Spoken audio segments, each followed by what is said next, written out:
Welcome to the Hope for the Animals podcast, sponsored by United Poultry Concerns. I'm your host, Hope Bohannick, and you can find all our past shows by going to our website, hopefortheanimalspodcast.org. And if you have any questions or thoughts for me, you can find my contact information there as well. Well, hello everyone. How are you all doing? I hope you're doing okay as this pandemic drags on and on. Well, today on the podcast, we have James O'Donovan. He's joining us from Ireland, and I love that we have an international guest today. I want to do more overseas and out of the U.S. guests, so if anyone has any suggestions, let me know. It's, I think, one of the real benefits of the online activism world and how we have been forced really to move our activism online. But I think it's good because we're not limited to just the people in our area working on issues, and we aren't spending money on travel and greenhouse gas emissions. So I would just love to have more international guests on. And I will be having someone on from London soon, at the end of this month, I believe. So James is an expert on the environmental impact of animal agriculture, and there's just so much to learn still in this realm. There's an important conversation happening now around government subsidies of animal ag and how it's really undermining our efforts with our, one-on-one vegan conversion and supply and demand strategy that so many of us are working on, so many of us have put our effort into. There was a recent report from the Food and Land Use Coalition, and they found that globally, governments give $1 million a minute to subsidize farming. $1 million every minute goes to farming subsidies, and of course, most of that is animal agriculture. And in 2019, the Trump administration gave $16 billion in subsidies to U.S. farmers, and that was about twice the amount that farmers were predicted to lose that year. So there's so much to this story, and James knows a lot about it. Also, in the environmental community, we're hearing so much about regenerative animal agriculture. And I had Dr. Tushar Mehta on the podcast recently. His was episode 27, and it was a very popular episode. So I believe that listeners, you really want to know about this, to learn about this. So I'm wanting to continue these conversations with James. And of course, this regenerative animal agriculture is very new and so popular right now that we really need to learn about it. We need to learn more, hone our skills when we're talking about it. It's what's going to come up in environmental spaces and in conversations. This myth that we can just change the way that we're farming animals, tweak the situation, put the animals onto pasture and out of the confinement buildings, and all the environmental impacts will not only be neutralized, but somehow transformed to be beneficial to the planet. So we really need to learn how to counter these falsehoods. So we're going to jump into this very important conversation with James right now.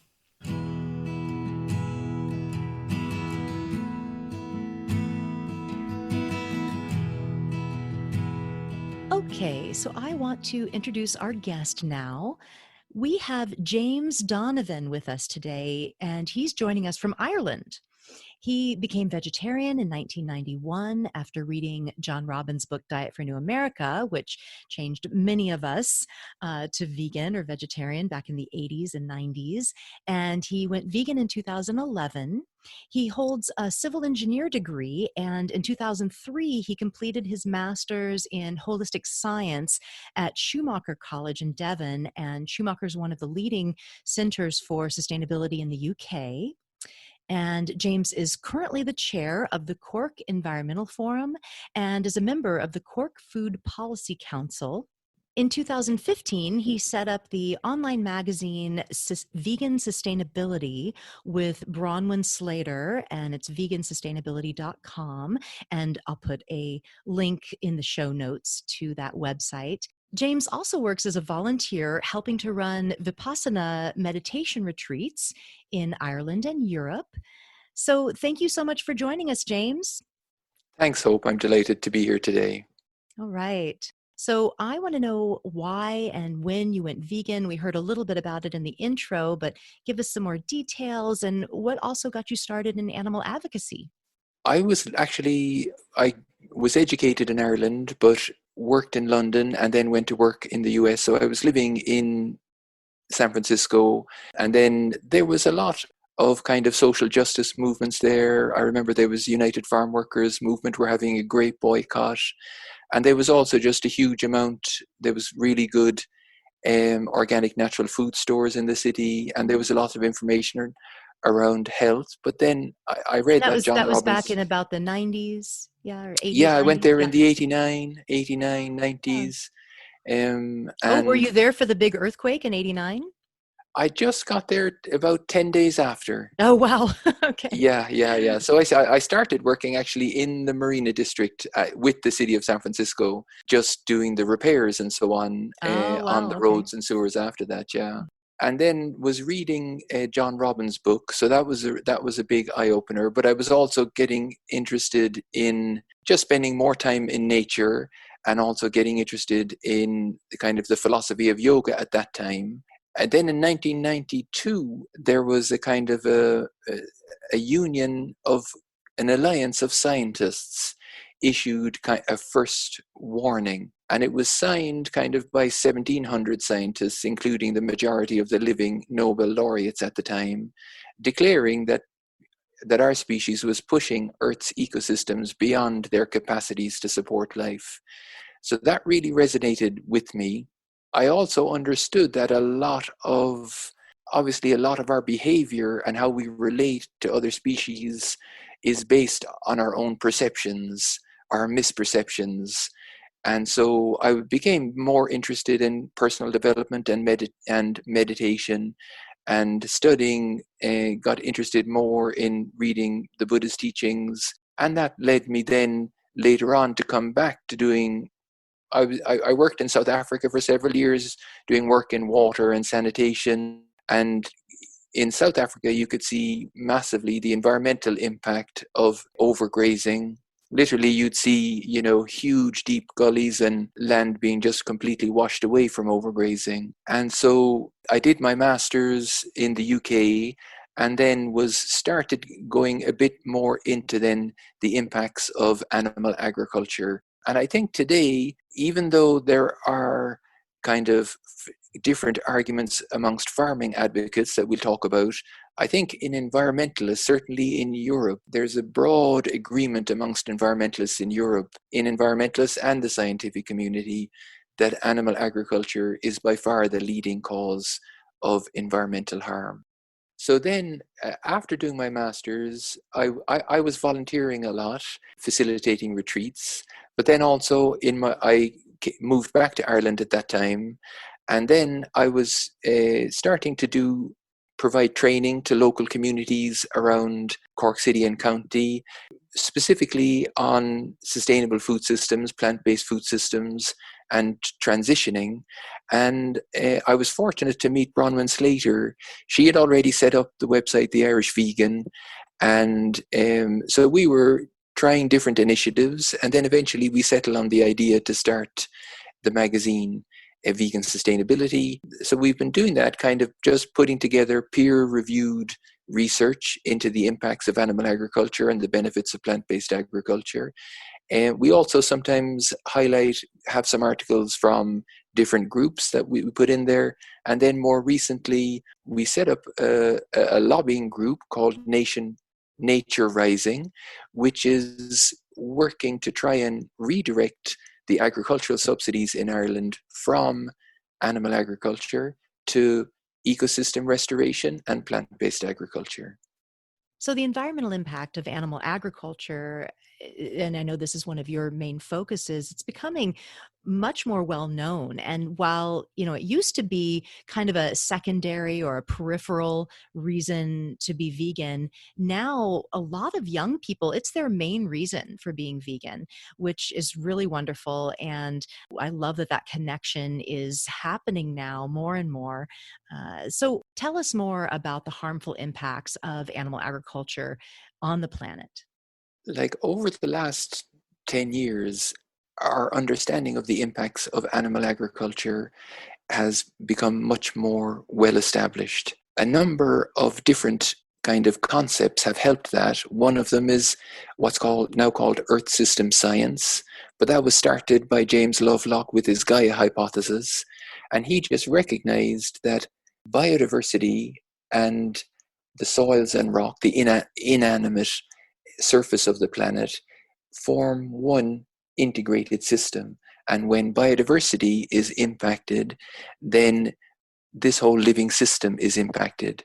So that manifests, for example, the climate system is one example of a system that's regulated by temperature and gases like carbon dioxide. Living organisms play a huge role in climate regulation. One of the key reports that documents the impact of animal agriculture is the World Wildlife Fund for Nature Living Planet report. So they put that out every 2 years with the London Zoological Society, and it assesses the impacts on biodiversity. And from 1970 to 2015, the populations of species around the planet, birds, fishes, mammals, reptiles, amphibians, has dropped by 60%. So the next report is going to come out. So this is substantially declining each year. And they identified five main impacts, five main drivers and causes of biodiversity loss. So their habitat degradation or habitat loss, which just means basically converting ecosystems into agricultural systems. Exploitation, which is fishing and hunting. Hunting is a huge impact in many countries. Invasive species and disease. Pollution is the fourth one, and climate change is the fifth one. But in their assessment, they showed that 2/3 to over 80% of the biodiversity loss is caused by agriculture, fishing, and hunting, and also trade in wildlife that would also be included in there. So by far the biggest impact on biodiversity is the food system. So now scientists, when they're looking at trying to solve issues around climate change, they're also looking to restore biodiversity. How much of those five things are related to animal agriculture?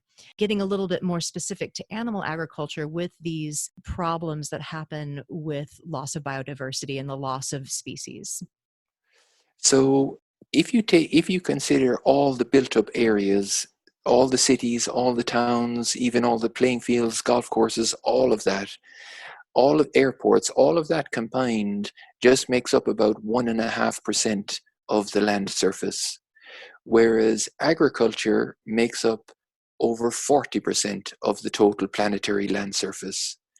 And animal agriculture makes up over 80% of the food system land area.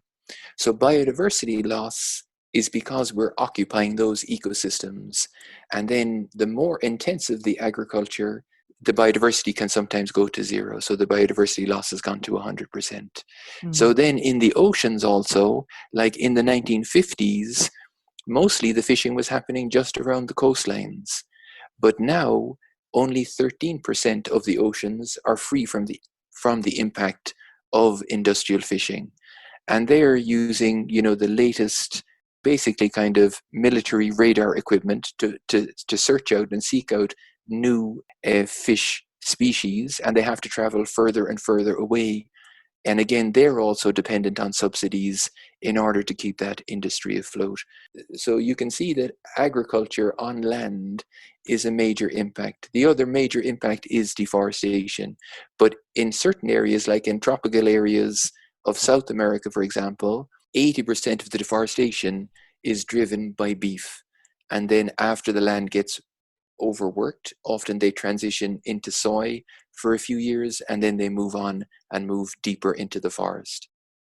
Sometimes it's difficult to understand how inefficient animal agriculture is. And in Ireland, for example, the average wheat produced on a hectare of land, which is about 2.5 acres, is over 10,200 kilograms per hectare. And the productivity of oats is 8,000, 8 tons. But on the same land area, you just produce about 260 kilograms of beef. So in terms of land area, you can feed 30 times more people on a plant-based food system than you can on a meat-based food system. So in other words, our food system footprint could be 30 times lower by transitioning to a wholly plant-based food system. Wow. Yeah. So I know that a lot of environmentalists believe that we can just reform the current systems by reducing the number of animals per farm and things like rotational grazing for cows. And while these may be some improvements in some ways, things like rotational grazing and grass fed and these more supposedly sustainable ways of raising animals, why are these still problematic? They're problematic for a number of reasons. One of the reasons is just the inability to produce sufficient quantities of food. So the industrial agricultural system, lots of people in Europe and the US, for example, often we're told that the reason we need this system is because it's so productive. That's often a very common argument used. But it turns out that 70% of the food that people eat in the world is produced by small farmers using just a quarter of the resources. And industrial agriculture, or animal agriculture, occupies 70 to 75% of the land, the water, and so forth, but it's only producing actually 20% of the food calories. So that's one reason. So did you mean Another that the smaller ones are plant farmers? Is that what you mean? they're mostly plant they're Right. mostly plant farmers, because Right. most, if you consider, food systems like in Ethiopia, it's based around lentils.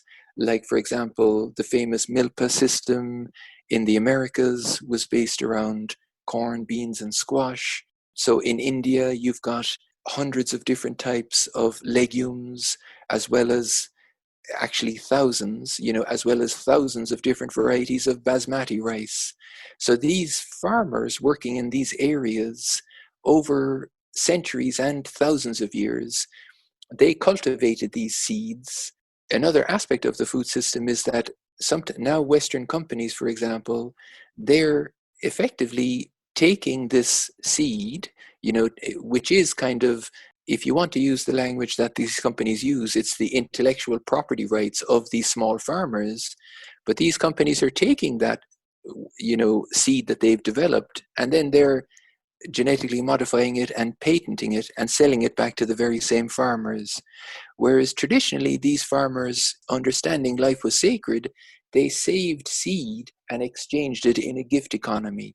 So it was a very, very different way of farming, but it was a very sensitive to the local conditions, whether the soil was a little bit more salty, whether it was drought, whether it was south facing, north facing.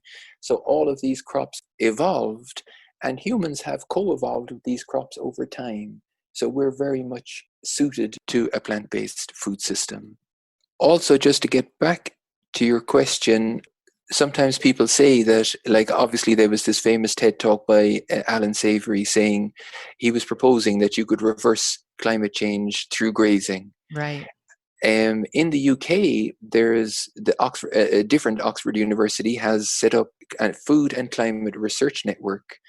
And in 2017, they produced a report called Grazed and Confused. It's a peer-reviewed report, and it's a detailed report. And their conclusions are that grazing livestock, even in a best-case scenario, are net contributors to the climate problem, as are all livestock.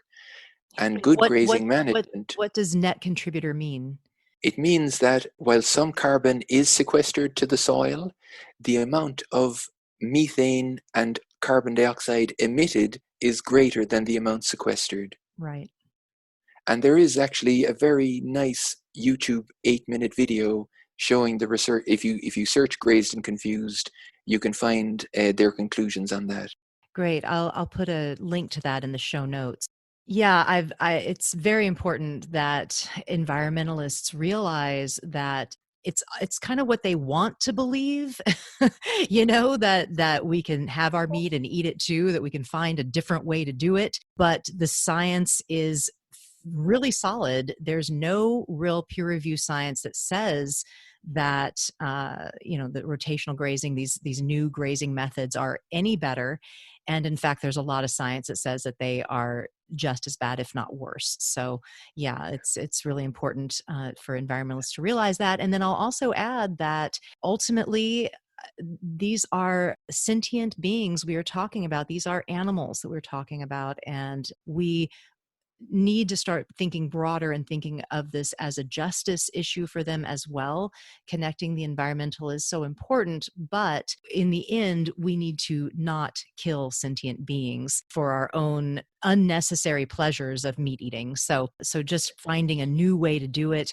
The animals are still being slaughtered in brutal ways. So Sometimes purely from a sustainability point of view, like if your stocking density is low enough and you don't, so you're not allowing overgrazing, still it is going to have climate impacts, but if you just focus, a lot of people in the regenerative agriculture movement are saying they're focusing on the importance of building up soils.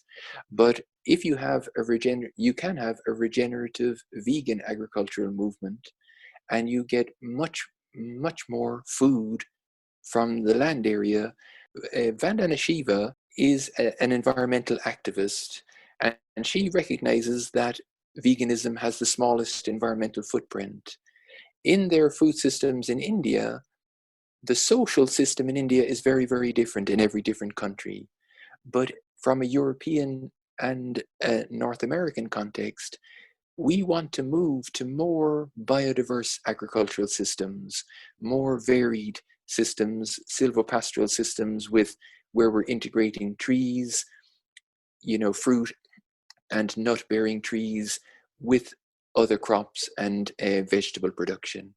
And fortunately, there's ecosystem benefits, there's health benefits, and there's also substantial economic benefits. So, we have talked about agricultural subsidies on this podcast before with Connie Spence, but I think it's such an important aspect of animal activism, and it doesn't get enough attention. It's not well understood. It can be very complicated. So, James, help us to understand, what are subsidies and how are they helping to really insulate and protect animal farmers and animal farming, even with consumer demand dropping? Subsidies are really why a cheeseburger can cost considerably less than fruit. Why is that? So in Europe and in the US, there are large government subsidies paid to farmers. In Europe, the subsidies are paid based on the size of the farm. So every farmer has to submit the map of their land and the land area, and then they get the payments. So, for example, 70% of the farmers in Ireland are sheep and beef farmers, and most of the remainder are dairy farmers. And so tillage and horticulture in Ireland occupies just a tiny space, and most of the tillage is for actually growing barley and wheat for animal feed. But those beef and sheep farmers, they actually run their business over the course of a year at a loss. So they don't make any money.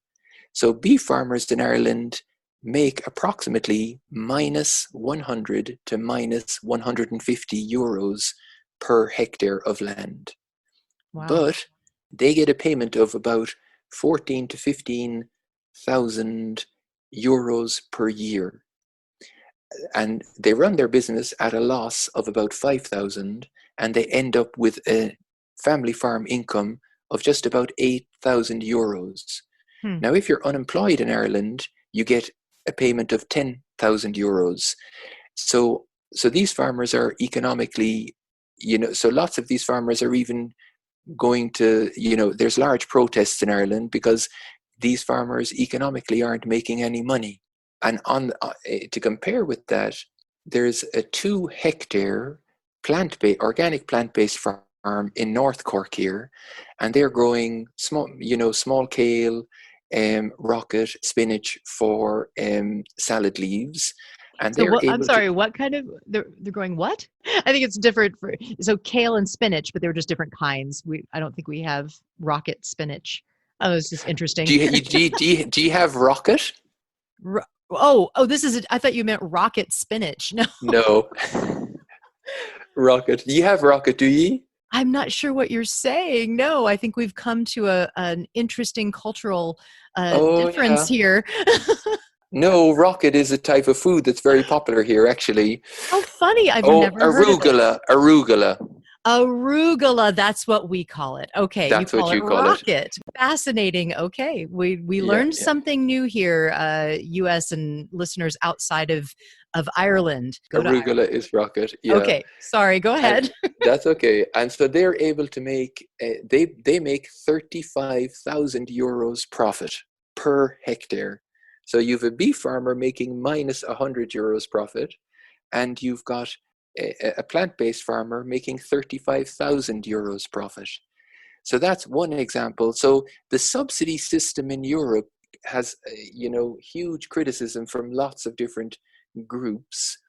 But what it has done, it has favored consolidation of farmers. So consolidation of farms, it's eliminated an awful lot of small farmers. And also the vast majority of the subsidies go towards meat and dairy production. And so the The consolidation is beneficial because you get paid per how much land you have. So the more land you Yeah, have, the more you get paid. Yeah. exactly. So in Ireland, the result is that 35% of the farmers are over 65, 5% are under 35, and most of the farmers, there's a load of farmers who are 70, 75, and they're keeping on with the farm just, because of the subsidy. If those farmers, what we're advocating for in Nature Rising is that if those farmers could be paid for ecosystem services, instead of being, which would be, sequestering carbon, protecting water sources and flood prevention, soil, building up soil, they could actually earn more money than if they're raising beef. Hmm. And it would have a whole load of social benefits. So these subsidies all come from tax money, European tax money. And so it turns out that a third of the European budget is paid to 3% of the European population.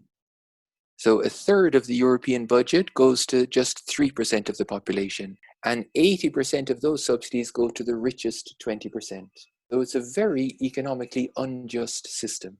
To bring about change, a lot of the history of our food systems come kind of from a colonial past, so trying to understand the roots of that colonial past and then trying to shift systems in a new direction is one of the reasons why food systems are so sluggish to change, even when consumer demand is changing much more quickly.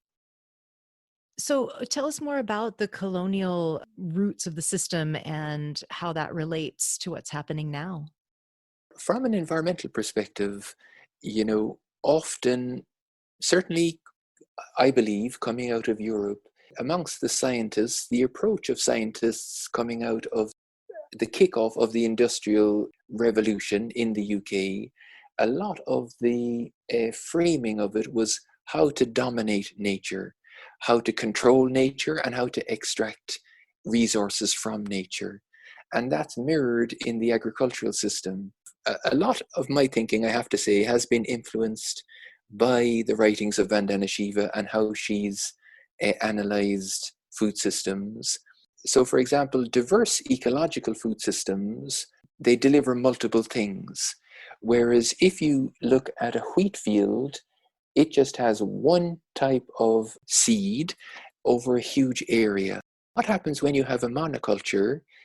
two things happen. Firstly, it's much easier for insects to get into the food, whereas when you have a complex, diverse system, then all the different species are in balance. And then the farmers started to spray chemicals and pesticides. And of course, when you spray chemicals and pesticides, the farmers didn't understand that the whole life was another living ecosystem, and those chemicals disrupted all that vital ecosystem that's making the soil, and that's not only making the soil, but it's in a symbiotic relationship with plants.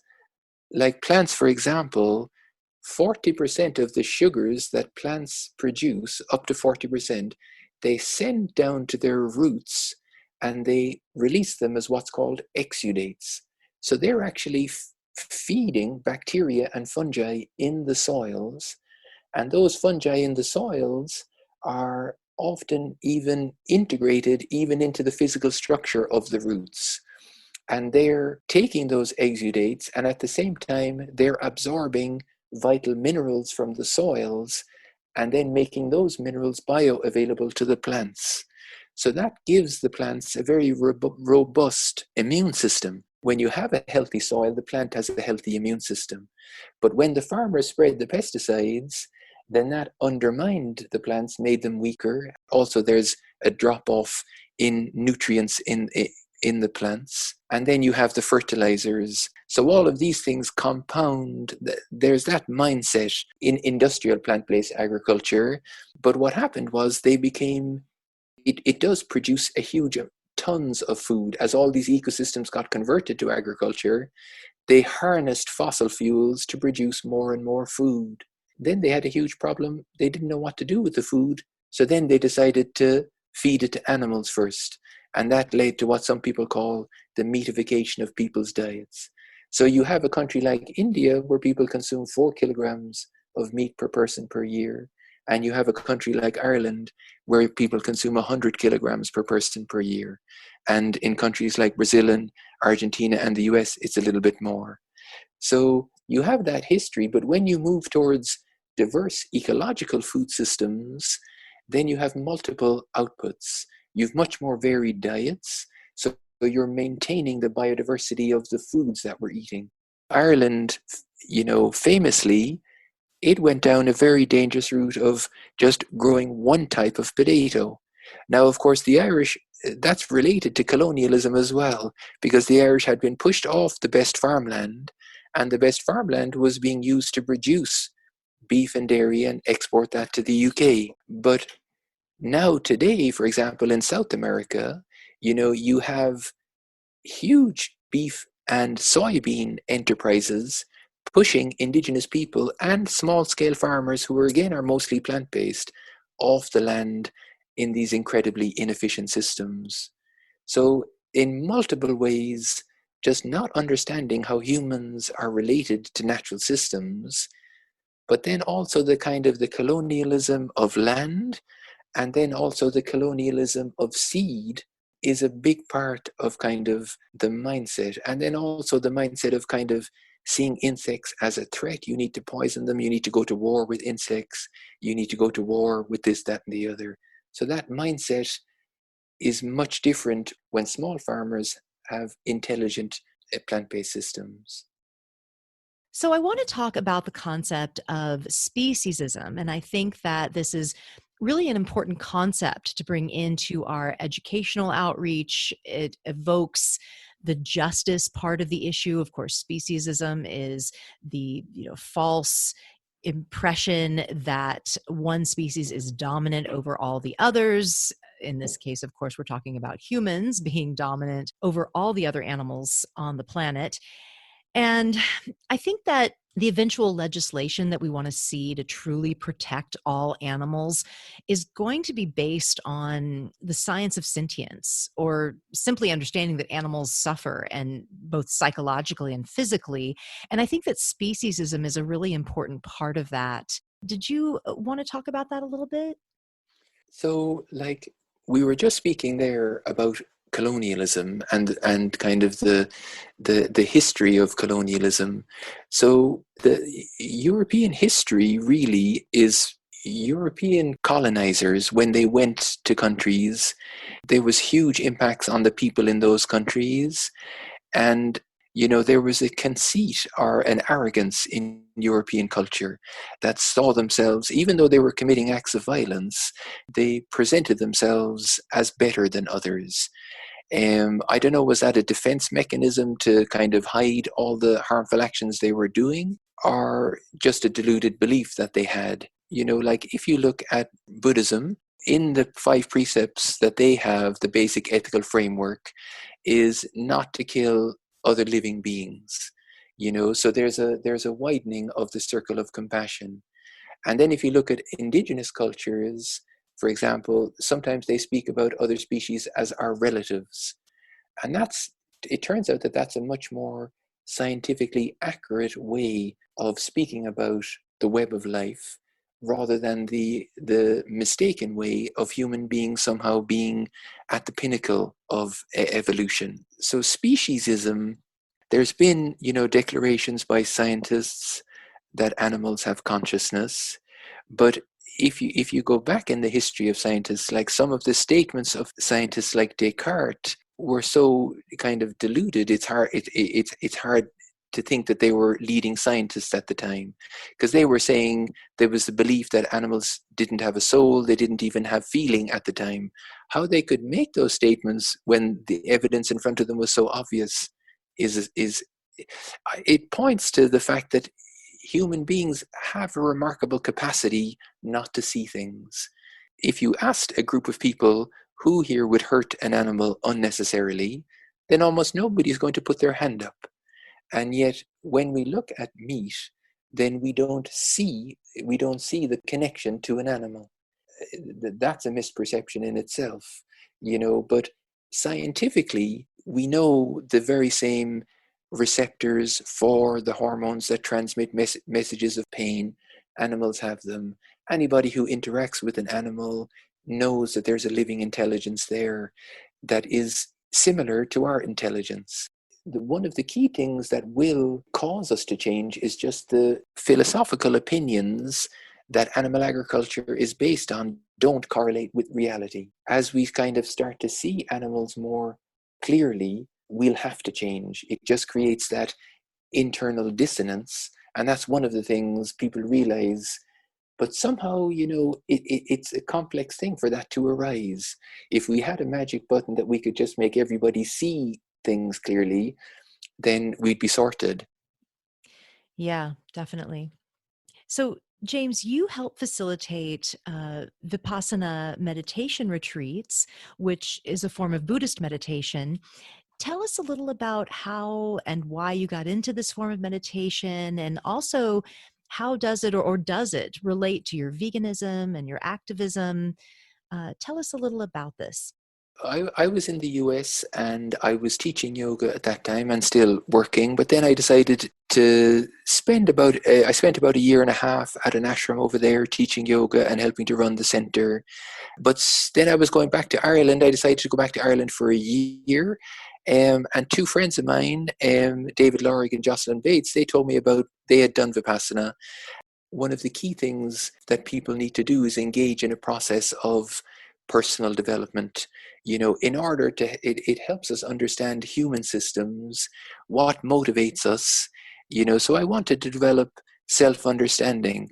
I suppose I had been influenced by reading Gandhi and also seeing how effective the movement of nonviolence was in kind of shifting the British colonial system out of India.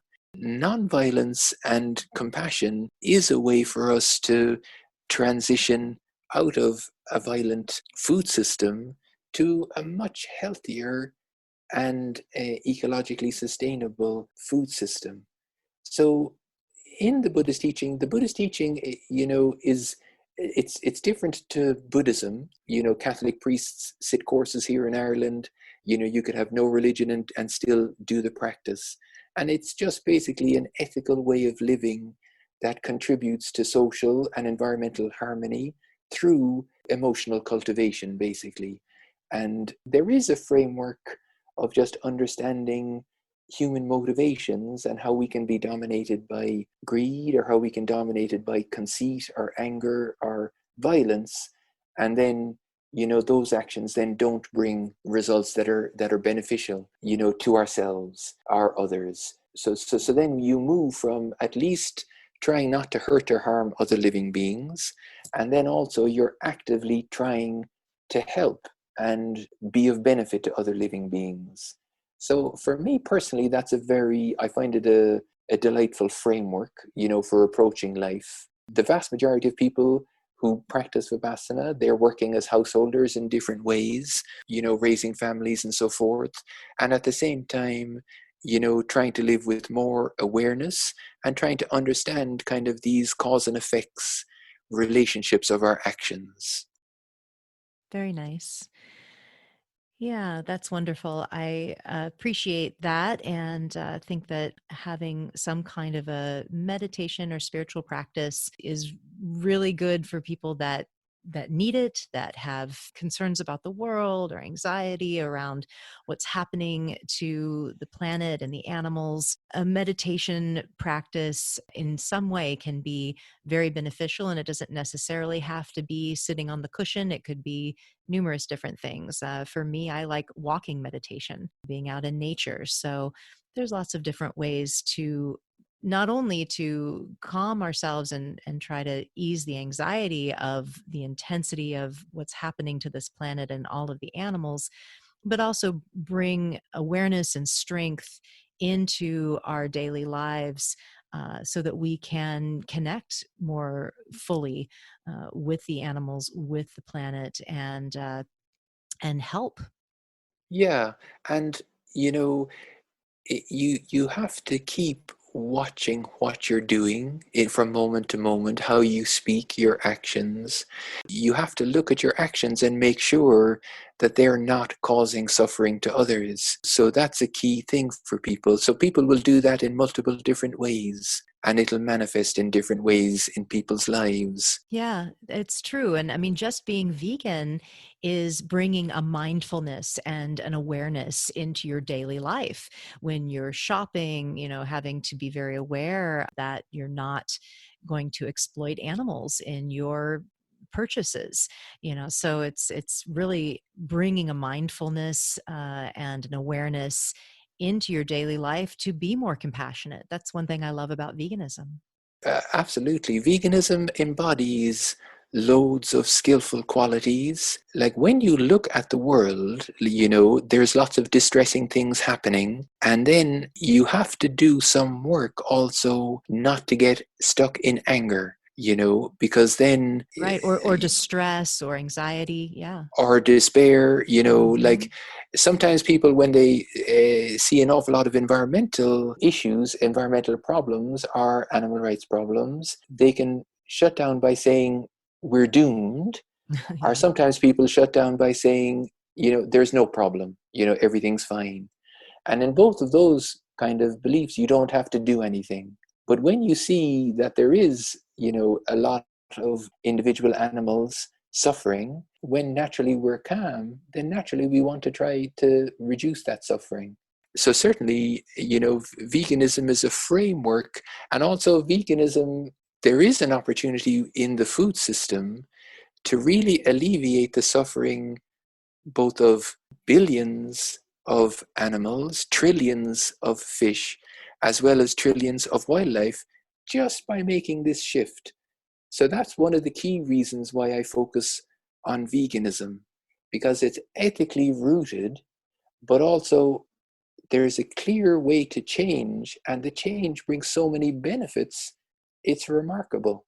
And it's even good for our health, which is quite, it really is astonishing, you Yeah, know. yeah, Yeah. it's true. I've thought about it that, even if vegan wasn't good for me, I would still do it. But how beautiful that it is so much better for our bodies and for our health. It just makes it seem so holistic and connected. And of course, it's the right thing to do. And it's also just nature. We've emerged from nature. We're a part of nature. And when we live in harmony with nature, it optimizes our potential. But we get shut down by fear or by greed for power or whatever, or wealth, or just trying to dominate. And that blocks our potential then in many different ways. So, we do need to wrap it up here. And I thank you so much, James, for being with us. I want to ask you one last question. What do you see a post pandemic vegan world looking like? What do you hope to see for the future? What gives you hope? A way that I look at it is that we have a climate and biodiversity and justice emergency. And the word emergency, that means we do need to respond rapidly.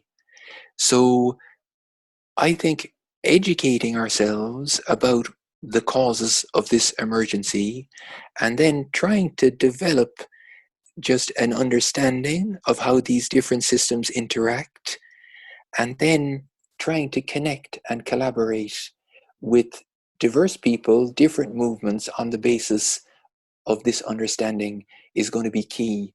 Building powerful coalitions, with indigenous people, with, the remarkable movement inspired the Fridays for Future with Greta Thunberg.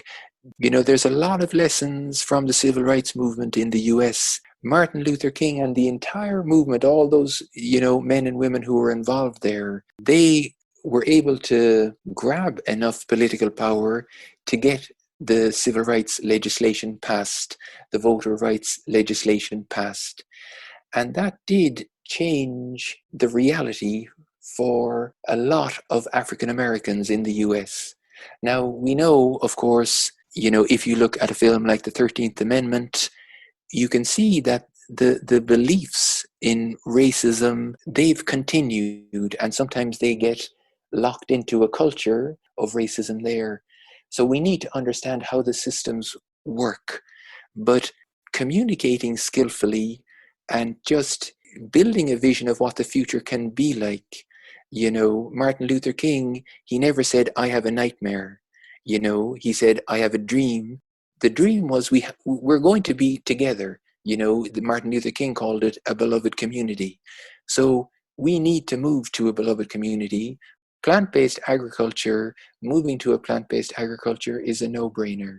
I mean, I didn't even touch things like the use of antibiotics, or, how, plant-based food system and nature-based solutions is the biggest thing for reversing climate change. So there's so many multiple aspects to the benefits of a vegan movement. Thank you so much, James, for joining us over in Ireland. It was wonderful to have you. Thanks very much, Hope. I'm delighted to have the opportunity to chat, and look forward to listening to many more of your podcasts. Thank you for listening to the Hope for the Animals podcast. I hope you enjoyed this episode and learned something. I know that I did. Please help us to get this important information to more listeners and share this content. Give us a good rating and review wherever you listen to your podcasts. I know that the regenerative animal agriculture issue can be super frustrating, and it frustrates me. But looking at the bigger picture, I'm actually really hopeful. I'm so happy that the message of the eco impacts of animal products is getting out there.